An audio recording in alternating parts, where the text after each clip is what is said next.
Perfecto. Shabbat Shalom, amados hermanos, nuevamente aquí en otro episodio más de Vamos a Él, y ahora nos encontramos con Estíbaliz, nuevamente con nosotros, y vamos a ir con la Parashá y la Haftará número 8, la cual se titula Vaishlach, esto es, y envió. Y bueno, hoy también vamos a estar interactuando un poquito más con el libro de Geser también, el cual nos arroja otra interpretación un poco más amplia de lo que está pasando en el contexto de enviar, y un poco más adelante nos da algunas aclaratorias. Bueno, comento que nos basamos en otro libro externo a la Torah, porque concluye con lo que dice la Torah y nos da un panorama más amplio, simplemente como otra opinión, ¿verdad? No sobre encima de lo que ya vaya en la Biblia o en la lectura. ¿Vamos? Ok. Y bueno, ¿cómo estás, Esti? Platícanos. Bien, gracias. Qué bueno que nos tomaste la invitación. Shalom. Y el día de hoy vamos a hablar justamente de Vaishlach, que le comento a la audiencia, es de Génesis 32, 4 al 36, 43, y la Haftará, pues es todo el libro de Abdías, vamos, es solamente un capítulo, bueno, es el libro que es una hoja, pues no es mucho que nos podamos confundir, ¿verdad? Se pierde el libro, cuando lo quieres encontrar, es una hoja. Nada más es una hoja. Sí, luego no la encuentra uno, ¿verdad? Y a ver, platícanos, Esti, ¿qué nos quieres compartir el día de hoy en cuanto a la Parashá? Vamos a ver características y todo sobre la marcha. Ajá. A ver. Bueno, como dices, se llama envió, y todas las Parashá se llaman así a como empiezan, ¿no? Entonces aquí dice, y envió mensajeros. En algunas traducciones dice que envió ángeles, pero la palabra ángel también significa mensajeros. Entonces, bueno, Jacob envió mensajeros para, como ya iba de regreso a su casa y él tenía pues ahí un conflicto con su hermano Esaú, la última vez que lo vio pues lo quería matar, ¿no? Entonces habían pasado ya 20 años de que él había salido y el Eterno le dijo que regresara a su casa. Entonces pues él obedece esta instrucción y va de regreso a su casa y envía a estos mensajeros pues ahora sí como para tantearle el agua a los camotes y ver cómo está la situación, sí, para sondear, en ¿no? su casa con Esaú. Y bueno, aquí es como empieza y después vemos que él se da cuenta por medio de los mensajeros que su hermano lo está esperando con 400 hombres. Entonces, bueno, pues uno sí piensa y dice, adelantándolos, ya después se encuentran y lo recibe con gusto Esaú y le dice, ay, hermano, qué bueno. Pero uno dice, pero si fuera en buen plan de amigos, como para qué lo está esperando con 400 hombres, ¿no? Entonces, bueno, esta es una de las cosas interesantes. Otra de las cosas interesantes es que le dice que él fue ajeno en la tierra donde vivió con Labán. Y lo que nos dicen unos comentarios es que la palabra fui ajeno tiene un valor numérico de 613. Y esto quiere decir que aunque él estuvo lejos de su casa, él tenía la instrucción, lo comparan con los 613 mandamientos, porque recordemos que Jacob era una persona que era estudiosa de la palabra, y entonces que aunque él estaba en otra tierra donde se practicaba la idolatría, él se mantuvo en integridad. En sus convicciones, ¿verdad? En sus convicciones y en su creencia. Y cabe recalcar que también los 613 que estamos diciendo es una cuenta que dio un rabino llamado Maimónides, que él se dio la tarea de enumerar los mandamientos y justamente cayó en 613, que recaen en la suma de, 6 más 1 más 3 nos dan igual a 10. Esto nos recuerda los 10 mandamientos mandados en el monte Sinaí, que fueron 5 que tienen que ver hacia con Dios y 5 hacia con el prójimo, o sea, mi relación con Dios, mi relación con los demás, y engloban estos 2 tablas, 5 y 5, y nos recuerda los 10 que está enumerando Maimónides. Tal vez puede ser discutible la cuenta que él dio, pero es lo oficial por el momento. a recalcar. De aquí, bueno, nada más iban a decir, pero ¿cuáles mandamientos si todavía no está Moisés, no? Todavía no hay una Torá, pero bueno, recordemos que hay una Torá oral y una Torá escrita. La escrita todavía no estaba, pero desde el principio que salieron Adán y Eva, ellos tenían esa comunicación con el Padre, donde Él ya les empezó a dar instrucciones que fueron pasando pues de generación en generación. Otro aspecto importante de esta es que Jacob tiene una pelea con un ángel. Algunos comentaristas dicen pues que era un ángel de Adonai, que a lo mejor era Miguel. Otros dicen que era el ángel de Esaú, que de hecho hasta Samael creo le llaman aquí, si no me equivoco. Pero bueno, que era el ángel guardián de Esaú, ¿no? Sí. Y inclusive dicen que el Yetzer Hará, ¿no? También dicen que fue como la lucha entre el bien y el mal. O hasta inclusive hay otras que dicen que es el diablo. Bueno, fue el diablo.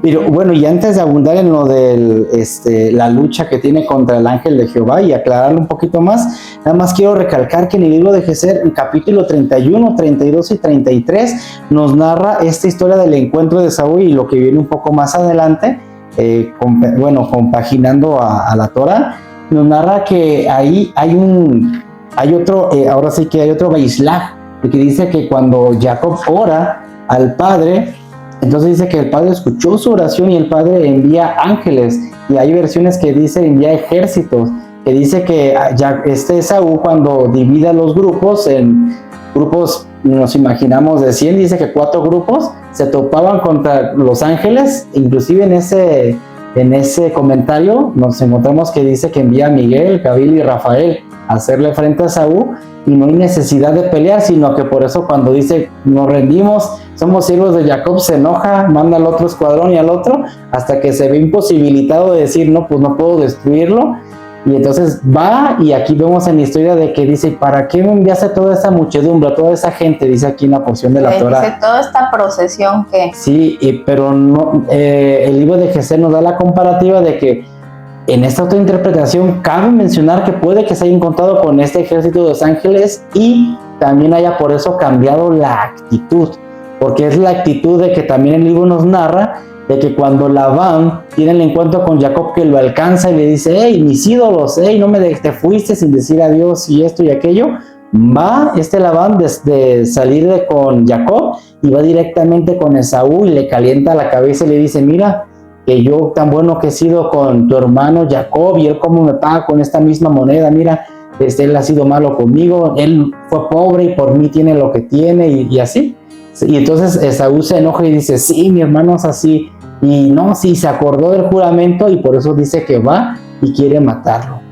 Recuerda el juramento y por eso dice que el padre hace ese Baishlach en lo que nos cuenta en el libro de Geser, y que compagina muchos datos con la historia narrada en la Torah.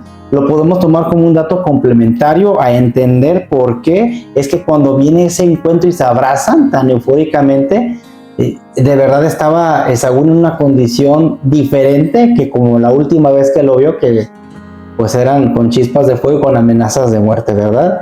Y ahora eso sí, es lo que dice de Geser, y bueno, lo que leemos en Bereshit, en la palabra, ahí dice que envió sus sirvientes como de 3, los dividió en 3 y los mandó con cabras, con ovejas, con camellos. Sí, envió de regalos. hecho ahí decía que envió 30 camellos y yo dije, wow, pues sí tenía muchísimo dinero y abundancia, porque o sea, el tamaño de los camellos son animales impresionantes, las ovejas pues son más pequeñas, y dices, pero para enviar en un bonche un grupo de 30 camellos, o sea, pues imagínate el montonal de la abundancia que tenía Jacob. Entonces dice que mandó un sirviente con un grupo de ganado, de animales, de regalos, para apaciguar la ira de su hermano Saúl, temiendo él por su vida. Entonces lo fue encontrando, venía Esaú y se encontraba con un grupo, luego con otro grupo, que si tú estás leyendo eso entiendes oye, esta procesión y toda esta gente que tú te das, dices, pues los regalos que le mandó por delante. Pero luego cuando lo comparas con el libro de Jasher, pues ahí te comenta eso de que pues se encontró con los ángeles y dice, pues qué onda, ¿no? Entonces, bueno, es donde haces como una conexión. Y aquí, en este que mandó, también dice que cuando ya llega, se encuentra con estos 3 grupos, y para eso antes Jacob dividió su campamento en dos, y decía, por si nos ataca, pues por lo menos uno va a tener chance de huir y pues así no se va a morir toda la gente. Y aclarando que los que estaban por detrás, ahí donde estaban sus esposas y sus hijos, el campamento de delante sería lo que serían los siervos, los esclavos, lo más difícil que pudiera moverse, y lo otro sería lo más ágil por si atacara. Pero según el libro de Jasher cuenta que Saúl lo que quiere hacer, eran 4 cuadrantes para tocar por todos lados y destruirlo.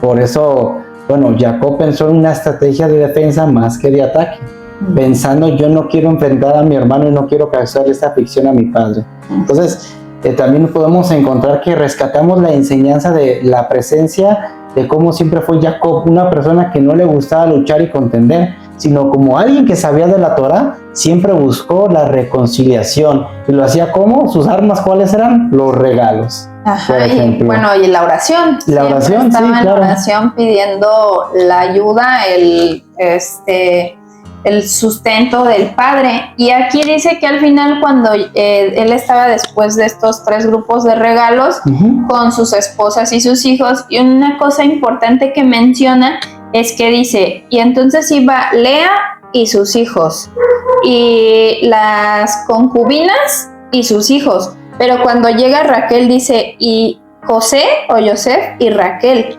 Ahí, o sea, iban adelante las mamás y los hijos atrás, pero cuando llega a Raquel no dice así, va por delante José. Entonces, diciendo ahí el comentario es de que Yosef se puso enfrente para defender a su mamá. Wow. Entonces ahí empezamos a ver ya como una característica de José, que más adelante va a ser una persona también muy importante, de cómo los otros pues se pusieron atrás de sus mamás, pero él iba delante de su mamá para defenderla. Interesante, porque yo creo que en la siguiente porción que nos va a hablar sobre eso de ese hijo consentido, se puede decir, cómo llega a ser algo importante también para el pueblo de Dios, que ya entra una poca familia y sale una nación, ¿verdad? Pero bueno, sería en la siguiente.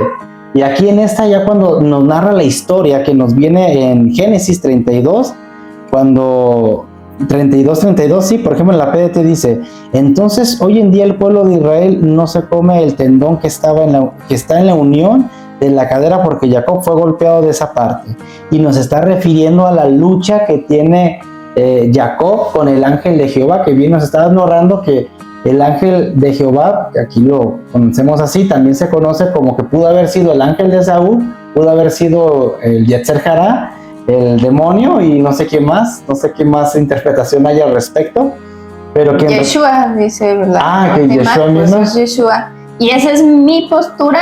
Sí. ¿Por qué? Y bueno, para confirmar el nombre que dice aquí, sí era Samael, que era el ángel guardián de Saúl.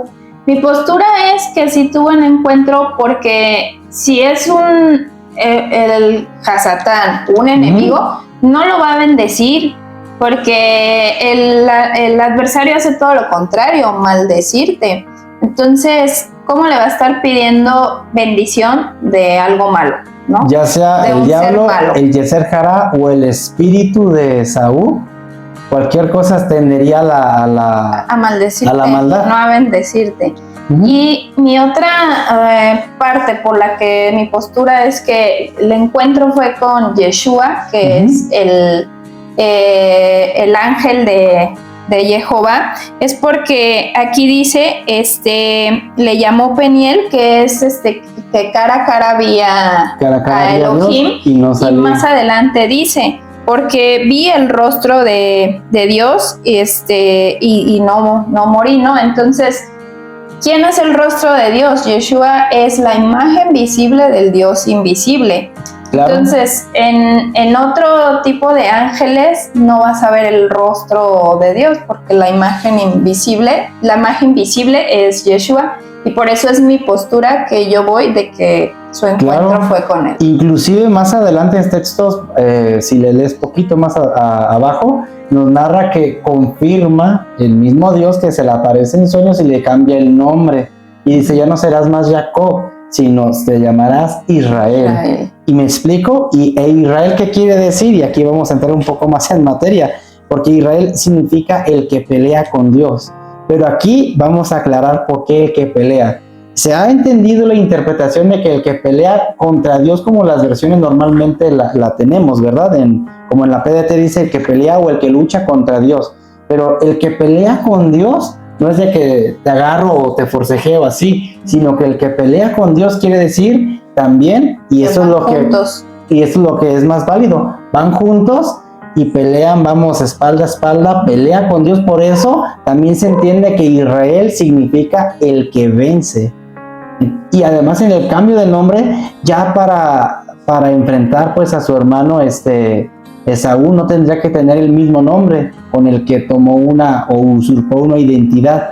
Que era el que toma del talón. El que toma del talón, que es la raíz de Jacob. De Jacob, donde significa como también usurpador. Pero ya cambia el nombre, cambia el propósito, cambia la dirección, y aquí la historia ya torna a diferencia. Porque entra una persona, cambia el propósito y cambia la identidad de todo el mundo. En este caso hasta nosotros somos beneficiados por ese mismo nombre. Inclusive en ese mismo lugar hace el primer altar que dice el altar para el Dios de Israel. Y ahí comienza toda esta historia, ¿verdad? De cómo alabar y cómo adorar a Dios. Jacob siempre fue alguien que se inclinó a lo espiritual y buscó lo espiritual. Y representa ese carácter, ¿no? De cómo Jacob siempre se aferraba, y esa lucha no es de que el ángel, porque aquí dice que vio el ángel que no podía contra Jacob, sino que el padre también lo estaba forzando a que luchara y que sacara ese carácter. Y también sale el carácter a relucir de Jacob, pero al final de cuentas siempre hay una bendición. En este caso se cambió el nombre, se cambió el propósito y cambió el desenlace de la historia, de lo que pudo haber sido a lo que ya es, como conocemos lo que sucedió. ¿Lo que quiera redundarnos de esto? Y el de sus descendientes, esto es exactamente el cambiar el nombre de una persona, es pues darle un nuevo propósito. Y que dice, leíste ahí que ya no comen del muslo. Unos comentarios dicen que, o sea, que la lucha fue que fue en los genitales. Entonces, y otra parte dice que fue en el nervio ciático. Entonces, pues ahí tenemos... Bueno, aquí dice que lo hirió, lo que dice aquí fue que lo hirió, y con esa, o sea, ni los mismos judíos han puesto de acuerdo en qué fue exactamente, pero no se come la parte del muslo, pero el muslo pues abarca pues un gran espacio. Entonces ellos lo hacen por ese hecho, por esa membranza, ¿verdad? Nosotros lo que entendemos que simplemente lo hirió tan solo con un poco de fuerza. O sea, pudo haberlo vencido a Jacob, pero la lucha no era de que se golpeaban, sino que dijo, no te dejaré hasta que me bendigas. Aferrarse a la bendición, y más que nada fue el incidente, ¿no? Y entonces ahí fue Betel, que lo llamó Betel. Se había dicho anteriormente que estaba en Betel, pero no era un lugar en específico, era el encuentro que tuvo. Que tuvo con él cuando iba de salida, y aquí ya va de regreso. Entonces Betel dijimos que es casa de Dios y puerta del cielo, pero más que nada quiere decir el punto donde Jehová mora o transita. En este caso debiéramos ser nosotros como esas moradas. Así es. Y aquí, bueno, ya nada más, más adelante también él le dice que él es el Shaddai, y bueno, el Shaddai quiere decir el guardián de las puertas de Israel. Entonces le cambia el nombre, le dice Israel. Israel es el pueblo, así es como se llama el pueblo que ahora pertenecemos actualmente. Y ahí se presenta el Padre como el Shaddai, diciendo que él es el guardián de las puertas de ese pueblo. Yo había entendido también que el Shaddai viene del origen de decir mi pecho, ¿no? Mi sustento, mi proveedor. como mi protector. También es como el que sustenta con pechos de mujer. Sí, o sea, como me refiero pues, o sea, que cuando el hijo nace, pues su sustento y su único deseo y anhelo y necesidad es estar alimentado del seno de su madre. Por eso se le llama el Shaddai, es decir, literalmente mi pecho, o sea, mi sustento, y lo podemos trasladar a cualquier necesidad, mi protección, mi ayuda, mi refugio, pero es a final de cuentas lo que yo necesito. Y por eso también viene ahí del guardián. El guardián, está interesante, porque de hecho acaba este incidente en que Jacob y Esaú se reconcilian, al final de cuentas no pasa nada, o sea, hay por gracia de Dios una familia unida, vamos, aún con todos los conflictos que Esaú tiene por sobrenombre Edom, porque vamos a ver que eso tiene conexión con la Haftara. A pesar de eso, de que Esaú y Jacob siempre estarán en lucha, porque así fue desde el vientre de Rivka, estaban luchando, que eran dos naciones que vendrían a ser dos líderes, dos personas muy importantes, y siempre estará esta lucha hasta la guerra de los últimos tiempos. Pasa ese incidente y después dice que Jacob dice que regresó a Padán Aram, y Dios se le volvió a aparecer y lo bendijo, y haz lo que le dice a Dios, no te llamarás Jacob. Lo ratifica por el hecho de decir de que acá se puede pensar que fue el ángel y el ángel queda en duda, pero el Padre lo ratifica para que digan, no, miren, yo lo bendije. O sea, que no quede duda, ¿verdad? Avanzamos en Génesis 35, 18, y aquí nos encontramos con la muerte de Raquel, cuando da a luz. Ya te brincaste todo lo de Dina. Ay, perdón, sí es cierto, me brinqué. Aquí está Dina. Bueno, aquí nada más importante es que regresa y nosotros leemos de corrido y nos imaginamos como que va de aquí. Aquí está. Como de aquí, de donde estamos a mi casa. Pero pues no, era un camino muy largo, tan largo que Jacob se queda pues a morar como si va como de pueblo en pueblo. Sí. O sea, no es como de que ahorita nos vamos y ya llegamos aquí a las 8 de la noche, no fue así. Entonces Saúl le dice, pues déjame regresarme contigo, y me quedo contigo. Y dice, no, porque pues traigo gente, traigo niños, traigo mujeres, y ellos vienen a paso más lento. Sí, claro. Y él le dice, pues yo voy a tu paso.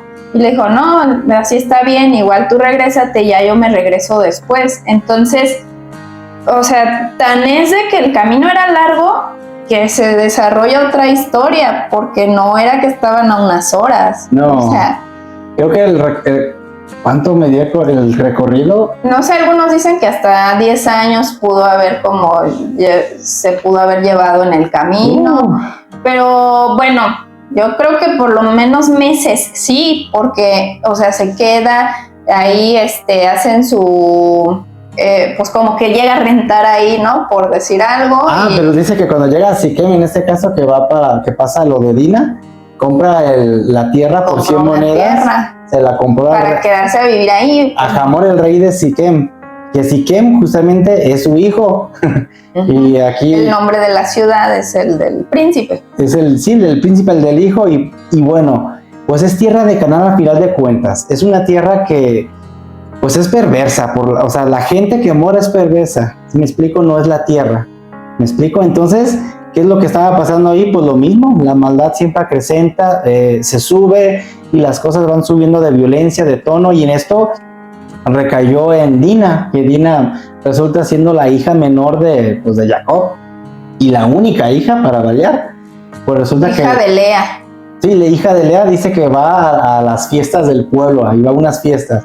Y en el libro de que se nos muestra eso, de que cuando hay fiestas patronales como en cualquier lugar, pues ahí también tienen su fiesta. Entonces a Dina pues le causa pues inquietud, curiosidad, y va.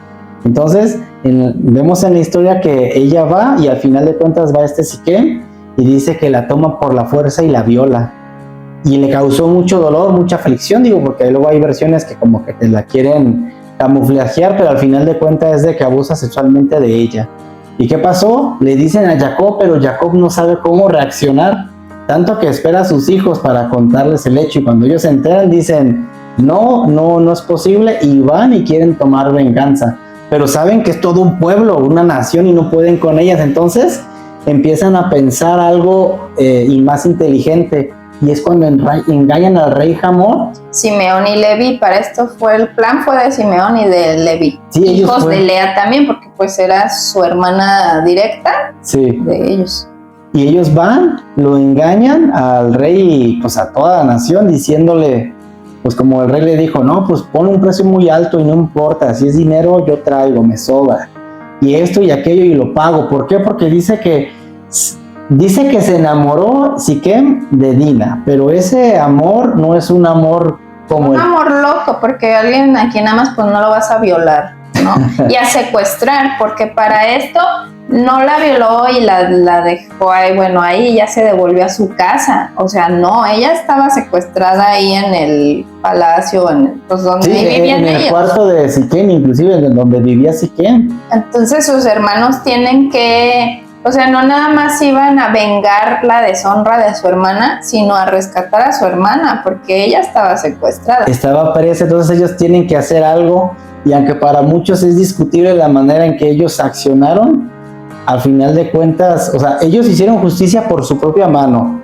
Engañaron a Hamor porque Hamor les dijo, miran, ¿qué quieren? Y ellos dijeron, no, pues no podemos hacer parentela, porque ellos quieren que emparentaran con gente incircuncisa, mejor circuncídense ustedes, todos los varones, y ya podemos ser un solo pueblo y bla, bla, bla. Y tomar a sus mujeres y ustedes a las nuestras. Sí, y el asunto fue de que cuando va y les dice a los del pueblo, dice, y tomaremos a sus mujeres y su ganado y su casa. Y eso no, y sus posesiones, y eso nos dijeron. En eso no habían quedado, o sea, ese no era el trato, porque ya estamos viendo la intención que ellos querían quedarse con todo.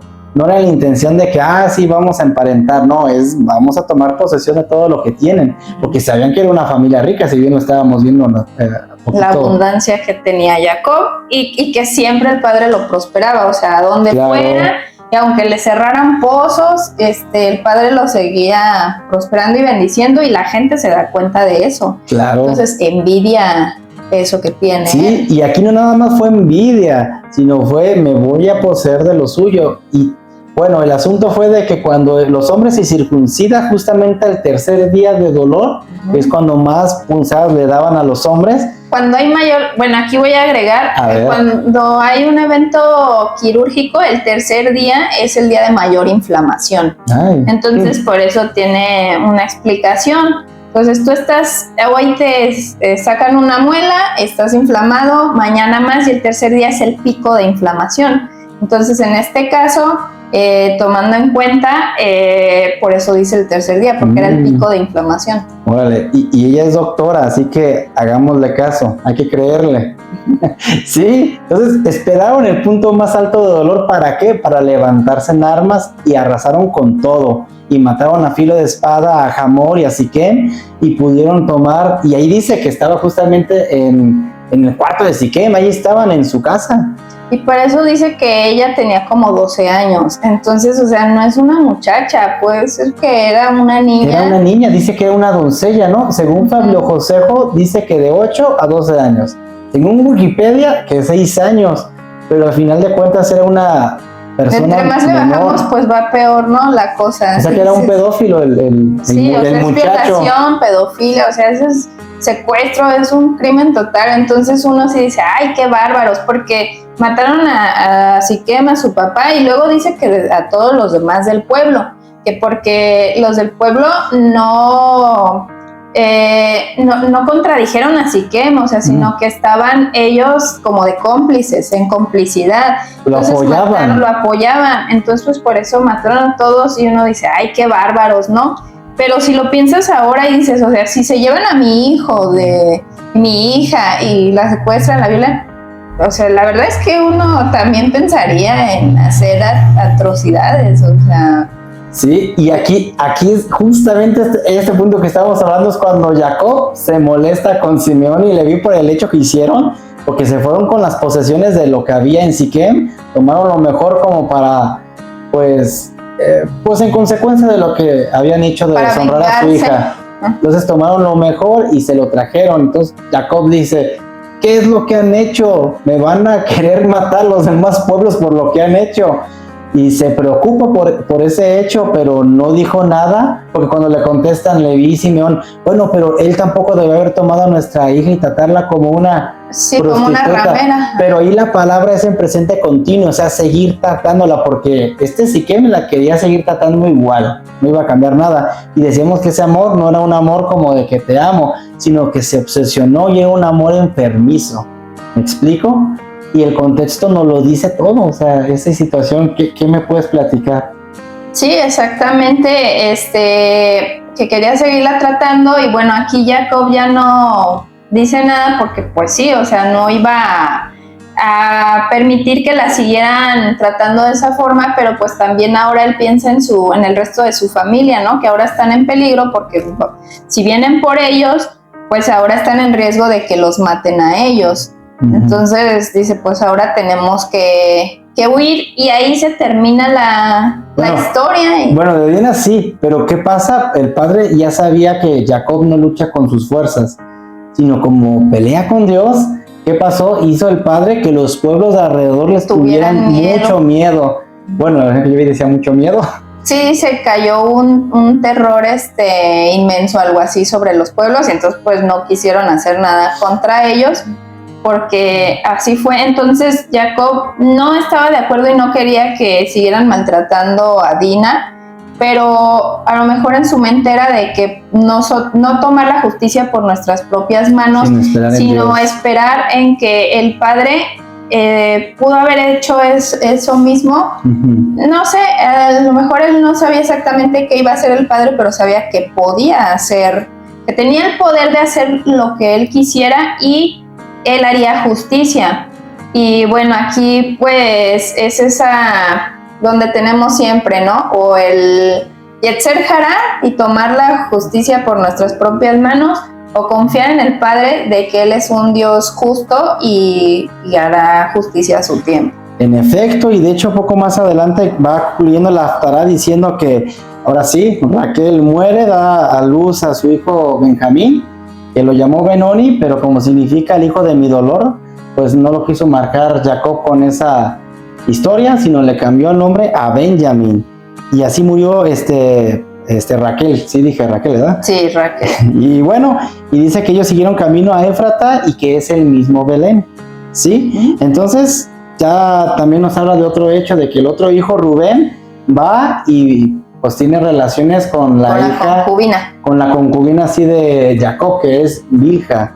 Y pues obviamente Jacob se enojó muchísimo. De Raquel, la que era la sierva de Raquel, ¿verdad? Aquí los comentarios dicen que como ya murió Raquel, que entonces Jacob pues se fue a la tienda de Bilha o Bilha, que era la concubina de Raquel, porque pues como que no se quería ir con Lea, y entonces no le pareció el asunto a Rubén, y por eso fue que fue y la tomó. Y ahí vemos que por eso pues pierden el derecho Rubén, Simeón y Leví. Hasta aquí. Ahí quedaron, porque pues Rubén ya hizo esto con la concubina, Simeón y Leví ya vimos que hicieron esta matanza, y entonces vemos pues que nuestro Mesías viene de la tribu de Judá, que es el que sigue como por orden, porque bueno, pues a partir de aquí pues Rubén perdió sus derechos de la primogenitura, y así, de hecho se las guardó Jacob, y ya cuando hace la bendición, pues aquí es donde le recuerda los hechos que hicieron cada uno. Inclusive ya cuando pues Isaac muere, pero aquí la Biblia nos presenta que vivió 180 años pleno y muy completos, nos habla la palabra. Jacob o Isaac. Isaac, dije Jacob. Ajá, perdón. Aquí el que dice Isaac. Isaac, sí, Isaac. Y nada más aquí, bueno, Raquel murió y es la única que no está enterrada en la cueva de Macpela, que es la que compró Abraham para él y sus descendientes, porque pues se quedó en el camino, pues, y Raquel es la única de los patriarcas y matriarcas que no está, pues ahora sí que en el mismo, sepultada en el mismo lugar que los demás. Sí, y esa historia también nos concluye pues que Saúl y Jacob pues tenían tantas posesiones que no podían estar juntos, lo que ya había pasado anteriormente con Abraham y con Lot. Recordamos que dice que tuvieron que dividirse, pues aquí también pasó lo mismo, se dividieron, pero ¿qué creen? Esta historia continuará, puesto que la Biblia nos presenta, según la profecía que se le dio a Raquel, de que estas naciones estarán siempre peleando una con otra y depende del contexto, una estaría ganando y otra estaría perdiendo. Pero lo que es la casa de Jacob o la casa de Israel siempre se tiene que apegar a lo espiritual, al Padre, y lo que es Esaú siempre se va a estar apegando a lo material, a lo posesivo, a lo de hoy, al poder, a la autoridad, a las riquezas. Y esta lucha seguirá continuando y en la Haftará vamos a ir viendo esos juicios que hay, ¿vale? Y pues sí, ya nada más para concluir, nos menciona sobre los descendientes de Esaú y su historia, y ahí dice que de ahí descienden reyes, que incluso fueron primero reyes antes de que hubiera rey en Israel, ellos ya tuvieron reyes, y luego te menciona igual, fue hijo de fulano, que fue hijo de sutano, de toda su descendencia, y ahí menciona una persona que dice que se dio cuenta que al cruzar el burro con una yegua te da una mula. Entonces ahí también ves pues te dice y así como de que esto que yo lo que alcancé a percibir ahí es la maldad que vemos que en Esaú y en sus descendientes, de que vimos que el diluvio fue por esa alteración genética. Y aquí otra vez se le ocurre, ¿y qué empiezan a hacer? Alteración genética. Lo mismo que el padre dijo, no lo hagan, van y lo hacen. Y termina diciendo que bueno, que Isaac murió de 180 años, y el comentario aquí nos dice que en nuestra cabeza no hagamos la idea de que nos lo están narrando los hechos en un orden cronológico, sino que te va narrando los hechos en un orden respecto a darnos una enseñanza. Porque después viene la historia de José, de cuando lo venden, pero ahí todavía dice que todavía vivía Isaac. Entonces a veces tú lo lees y dices, ay, pero ya se había muerto y aquí, o sea, ¿cómo? No, o sea, no va, dice, en orden cronológico, te va contando en orden para darte una enseñanza. Entonces tener eso en mente cuando leemos, de que no se está brincando, ¿no? Sino te está desarrollando un tema y después igual se regresa. Los está concluyendo, pero para entenderlo mejor, pues nos los termina de concluir, porque si no, a lo mejor no lo entenderíamos igual. Así es. Bueno. Si te está gustando este contenido, recuerda darle like y suscribirte al canal y compartirlo para hacer de más bendición. Nuevamente aquí continuando con la continuidad de la Haftará. La Haftará dijimos número 8, Baislach. Y ahora, dándole esa continuidad, bueno, para empezar tenemos nuevamente a Estíbaliz con nosotros, y esta lectura tiene que ver con la lectura del profeta Abdías, que solamente es una hoja de la Biblia, el libro más corto que se ha conocido. Es el profeta menor entre los menores. Y bueno, vamos a estar pues desmenuzando la historia, que como dijimos, Esaú, que también se le conoce como Edom, aquí tiene un juicio, aquí tiene un castigo, y es lo que vamos a estar desmenuzando aquí con Esti. Platícanos, Esti. Sí, bueno, es correcto, es aquí el profeta Abdías o Obadías. Obadías. ¿No? Ajá. Y bueno, entonces aquí él recibe palabra del Eterno, y el Eterno le dice que va a haber juicio en contra de Edom, que Edom es el pueblo descendiente de Esaú. Recordemos que a Esaú también se le conoce como Edom, que significa rojo o rojizo. Entonces, bueno, de ahí desciende su pueblo. Y una de las cosas que podemos ver aquí de los profetas es que, por ejemplo, a mí en algún momento me dijeron que la profecía, si decía algo malo, como que no venía de Dios. No es de Dios. Ajá. ¿Cómo? Lo reprendo, lo rechazo, lo ato y lo desato. Ajá. Y que si no te daba paz también, por ejemplo, que no era de Dios. Entonces, porque había hasta unas clases de profecía, ¿no? Si tú querías ser profeta. Entonces, ahí nos decían que lo que el profeta decía tenía que ser como cosas buenas. Entonces, de ahí era como de que, yo te profetizo que vas a tener una mejor casa y un mejor carro, y pues todos decimos amén, porque lo es lo recibo. que queremos. Y aunque sí es cierto de que los planes, dice su palabra, que sus planes del Padre para nosotros son Siempre de bien y son no de mal, y para darnos un fin y una esperanza. Pero lo que vemos un común denominador en los profetas es que advertían y daban un juicio, pero siempre vemos la misericordia. No decía como que vas a ser destruido, o sea, decían, si no te arrepientes, si no te conviertes, si no te alejas de lo que estás haciendo. Claro. Entonces siempre hay una oportunidad de parte del Eterno para hacer esa teshuvah, esa corrección de camino, ¿no? Se le conoce también como el tikkun, pero eso lo asocian más como a otros fines, pero sin embargo es la corrección del hecho, y la corrección también lo hemos entendido como teshuvah. Y ahora un dato interesante es, y no sé si lo habías notado, que aquí todo lo que estamos leyendo, por ejemplo, dice, el Señor ha dicho así en cuanto a Edom, hemos oído el pregón de Jehová y el mensajero ha sido enviado a las naciones. Levantaos y levantaos contra este pueblo de batalla. Pero la palabra que aquí se está dando al profeta en nuestras Biblias normalmente viene como que algo que pasó, algo que sucedió, pero realmente en el hebreo es algo que va a pasar. Y el contexto es de que este profeta, bueno, que Obadías, esa es una representación de la Yud, entonces es como una contación de Yud Hei, de Ya, el nombre del Eterno. Yud Kei Bab Kei es Ya, y entonces acaba con esa S, con esa contracción, también dándonos a entender lo que sucederá en los últimos tiempos, puesto que Obadías, además de esto, era un edomita, un edumeo, descendiente de Edom. Sí, entonces lo que nos está diciendo, y en este momento la ciudad ya estaba destruida y estaba desolada, o sea, la ciudad ya había estado aniquilada. Sin embargo, cuando da el juicio, como que dice, no cuadra porque ya pasó. ¿Cómo que va a pasar si ya está pasando?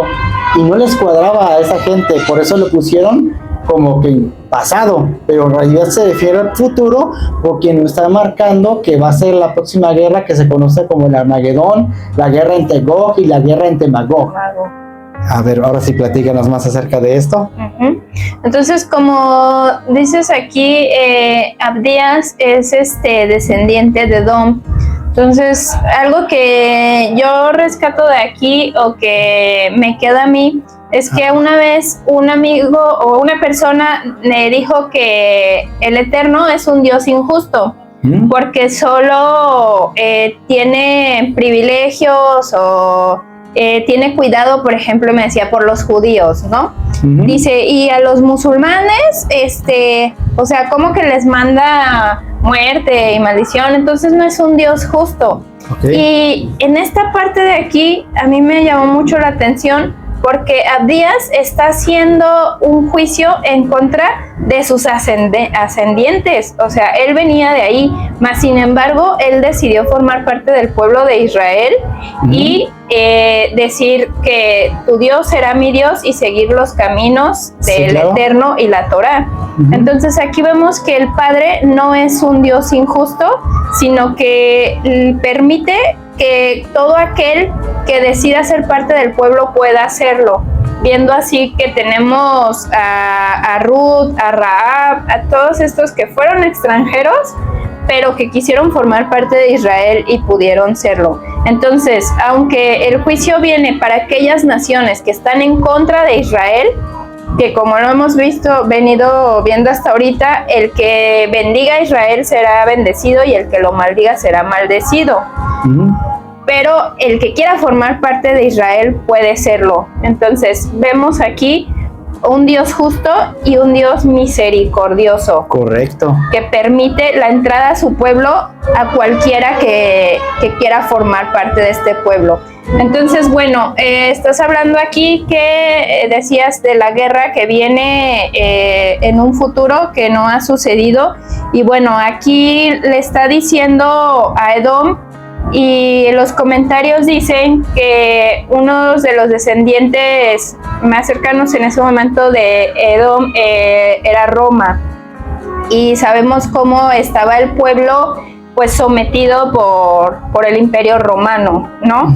Y vemos también más adelante en Apocalipsis cómo nos invita, dice, a salir de Babilonia, pero se está refiriendo a Roma. A Roma. Entonces está hablando sobre este juicio de un imperio romano, que quiere decir con la doctrina y las filosofías que tenía desde aquel entonces el imperio romano. Voy a decir unos textos de lo que estamos hablando, porque a lo mejor ustedes puede que no me estén captando de lo que estoy diciendo. Mira, vamos a leer el 2. Dice: he decidido que te voy a hacer insignificante entre las naciones y que te van a despreciar. O en otras palabras, como vimos acá que Jacob se empequeñeció para poder ser exaltado, aquí Edom, ¿qué hace? Se engrandece. ¿Y qué dice el padre? Así no es. Te voy a humillar, te voy a empequeñecer. Y no es lo mismo que el padre te exalte, o sea, uno empequeñecerse para que el padre te exalte, que uno exaltarse, porque si no el padre te humilla, ¿verdad? Entonces está hablando de este juicio contra Edom, que son los descendientes de Esaú.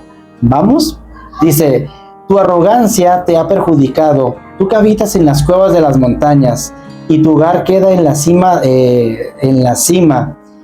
Y aquí vamos a aclarar, pues mira, Edom, la capital de Edom, no sé si sabías, es la ciudad de Petra, por ejemplo. Que Petra es una peña prácticamente, y si ves cómo está la ciudad, que es una... construida entre piedras. Sí, que es una de las 7 maravillas del mundo antiguo. Ahí tenían cuevas donde normalmente hacían idolatría en cada cueva. Se llegó a hacer como el gran censo ecuménico, que Edom llegó a ser la ciudad más fuerte, porque los reinos querían guardar sus riquezas justamente en Petra. Era ahí como Suiza también, porque era como el banco de aquel entonces donde todos guardaban sus posesiones, sus riquezas. Sí. Era. Y también decían: ¿tú qué Dios crees? No, pues el Sanchorrito de las Canicas. Simón, entonces aquí hay un altar para que lo puedas poner, y tus riquezas y esto, y es lo mismo que estamos viendo que hacen los descendientes de Edom, que es Roma. Pero bueno, ¿cómo fue de que Roma llegó a ser un descendiente de Edom? Vamos a ver que, por ejemplo, en el libro de Jubileos, ya hemos visto que los libros extrabíblicos no necesariamente son malos, sino que si no se contraponen a lo que dice la palabra, aportan información y nos ayudan a entender mejor lo que estamos hablando. Por ejemplo, en este libro nos narra que los macabeos, como ya estamos en vísperas de Hanukkah, vamos a ver que ellos toman el control del templo al hacerle frente al imperio que en ese momento los estaba sometiendo. Entonces, el imperio, si mal no recuerdo, era el rey Antíoco Epífanes. Entonces ellos van, luchan, y como vencen, una familia, que es la familia de los macabeos, se cuenta la historia, vencen, envían otros ejércitos y siguen venciendo y recuperan el templo. Y ellos vienen a festejar la fiesta de Hanukkah. Ahí ya en realidad están festejando, se le conoce ese día, el día de la dedicación o rededicación, pero sin embargo, de las luces. De las luces, de las luminarias, están celebrando Sukkot, pero atrasadamente. No lo pudieron hacer así porque como ya estaba investido el templo, lleno de paganismo, tenían al dios Zeus mismos en el templo, y todo lo que había, bueno, ahí se habla de un milagro que lo único que había pues era un poco de aceite, encienden las velas. No se apagaron. Y ese es el milagro que hay en cuanto a toman el templo. Lo único malo que pasó aquí es de que ellos se lo quisieron seguir apoderando y no lo entregaron, no hablaron a un rey que venga directamente de David para ponerlo así como rey, y se lo apoderaron. Entonces una de las hijas de las macabeos hizo alianza, hizo matrimonio con lo que se conocería como Herodes, y Herodes el Grande viene de esta descendencia. Entonces tomó posesión y riqueza y llegó a infiltrarse hasta Roma. Pero Herodes era un idumeo. Entonces desde ahí estamos viendo cómo las cosas están resultando, que se va y se infiltran a Roma y tienen poder y posesión. Inclusive el mismo Herodes sentencia a Yeshua y le da pena de muerte. Y vemos cómo desde ahí está la batalla nuevamente entre Saúl y Jacob. Que entiendo que Herodes es un título de rey, lo mismo que pasa con Faraón. Correcto. En Egipcio, o con el César. Y con Abimelech, que era un rey de los filisteos. Sí, claro. O sea, no se llamaba Abimelech y no se llamaba Faraón y no se llamaba Herodes, son títulos de reyes, pues, o es correcto. De gobernantes. Entonces la profecía, si vamos avanzando en el 4, dice, no digo capítulos porque dijimos que es solamente un libro, es uno, dice: si te remontaras tan alto como el águila y colocaras tu nido entre las estrellas, aún de allí te arrojaría, o te arrojaré, que es lo que estamos viendo. Te arrojaré, es decir, está hablando que Dom llegará nuevamente a ser una persona, bueno, una potencia mundial, la cual va a gobernar todo. Y se dice que en Roma están los mayores tesoros, inclusive escondidos. Por ejemplo, bueno, una de las cosas que se dice que hay ahí son de los textos antiguos, que sabemos que antes, en las clases que nos está dando nuestro hermano Carlos Vázquez, de que los primeros escritos pues fueron en madera, fueron en rocas, no es un libro tal cual como lo conocemos el día de hoy, que Roma tiene bastante posesión de eso, pero obvio no lo quiere dar a conocer, porque no quiere y porque pues muchas de esas cosas no le convienen. Y a final de cuentas Roma fue el que pudo controlar el poder religioso, es el que tiene el poder en la primera potencia, el Vaticano. El Vaticano es más fuerte que el mismo Roma, sí, y que todas las demás naciones de alrededor. Sí, así es, o sea, no es la capital geográfica, pero en poder y soberanía, o sea, sí viene siendo el Vaticano, pues como de los principales de Roma. Dice en el 6, dice, pero tú, Esaú, no tendrás la misma suerte. Tus enemigos no descansarán hasta encontrar incluso tus tesoros más escondidos. Todos tus aliados te empujarán a la frontera, y los que han hecho tratados de paz contigo te engañarán y te someterán. Los compañeros que en tanto confías, te pondrán trampas sin que te des cuenta. Y está hablando eso, Roma ya está perdiendo el poder religioso, pero pues hay todavía conveniencias de intereses. Y pues Roma sigue siendo el Vaticano sigue siendo la potencia mundial que hay. Y aquí que está diciendo, en aquel día, cuando venga nuestro don Yeshua a hacer justicia, se habla de esto justamente aquí también, cuando haga esta justicia, porque también hay un juicio para las naciones que estuvieron también prostituyéndose o participando de los servicios de prostitución de la gran ramera, que en este caso se entiende, como decías tú, Babilonia, pero no se refiere a Babilonia, sino se refiere a Roma. Porque ya no existía Babilonia, entonces pues se refiere a Roma. Y aquí, en el que leíste uno de los versículos anteriores, dice que aunque hagas tu nido donde está el águila y habites entre las estrellas, vemos ahí, el águila y las estrellas es Israel. Claro. Que lo vimos, de hecho, la otra vez que hablamos también de la Parashá de Yatzará, que me tocó compartir contigo, que decía, renovaré tu fuerza como la de las águilas, y que nosotros somos estrellas y somos esa promesa de Abraham. Entonces, recordando aquello que vimos aquella vez, ¿quién es el águila y quiénes son las estrellas? Israel. Entonces, Israel está entre Dom. O sea, todavía hay personas y seguirá habiendo que estén ahí mezcladas, y por eso lo que yo te decía, que en Apocalipsis dice, sal de Babilonia, sal de Roma, porque recordemos que el trigo y la cizaña crecen juntos. Entonces, en el juicio final, pues tiene relación de todo esto, o sea, estamos juntos, sí, idumeos e israelitas. Pues siempre Esaú ha estado en guerra con Jacob. Recordemos, por ejemplo, que se levanta un Abimelech, y que le dice el padre a Saúl, destrúyelo, y no lo destruye, y por no destruirlo después viene Amán, y después de ese viene pues más adelante un Hitler, y después de eso siempre ha estado en la guerra, en la contienda, y se refiere a la guerra de Gog a Magog, a que va a estar Esaú e Ismael en una alianza para destruir a Israel, pero no va a poder, sino que el Padre va a mandar sus ángeles del cielo a hacer la guerra final, la guerra del Armagedón que estábamos diciendo. Y vemos en el versículo 18, dice, los descendientes de Jacob serán fuego, y los de José serán llama, pero los descendientes de Saúl serán estopa, y ellos los consumirán y los quemarán. No sobrevivirá ningún descendiente de Saúl, pues el Señor lo ha decidido así. Y este juicio es un juicio terrible que hay si el corazón de cada uno de nosotros no toma el retorno al Padre, no hace ese teshuvá y no vuelve a él, pues lo único que queda que es pues un lloro, un crujir de dientes.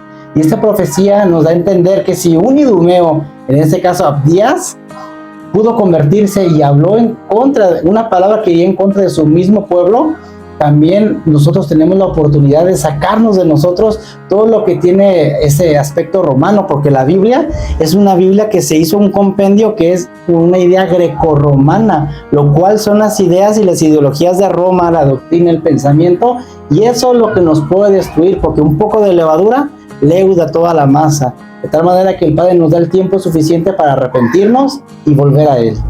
Y otra parte también aquí que habla acerca de este juicio que descalifica al Padre es que dice que Él está en contra porque estas naciones se burlaron del sufrimiento de Israel. Inclusive, o sea, los entregaron. Cuando vieron que se los estaban llevando, no solo les dijeron pues que no, sino se burlaron de ellos y se gozaron de su sufrimiento. Sí. Entonces eso sí nos dice que no le parece y no le gusta y no está bien que nosotros no solo no ayudemos a nuestro prójimo, sino que aparte te burles y te goces del sufrimiento de alguien más. Es correcto, y eso es lo mismo que hizo Edom. Edom se burló, inclusive encarceló y los entregó, y a algunos hasta les dio muerte, gozándose de la aflicción de Jacob.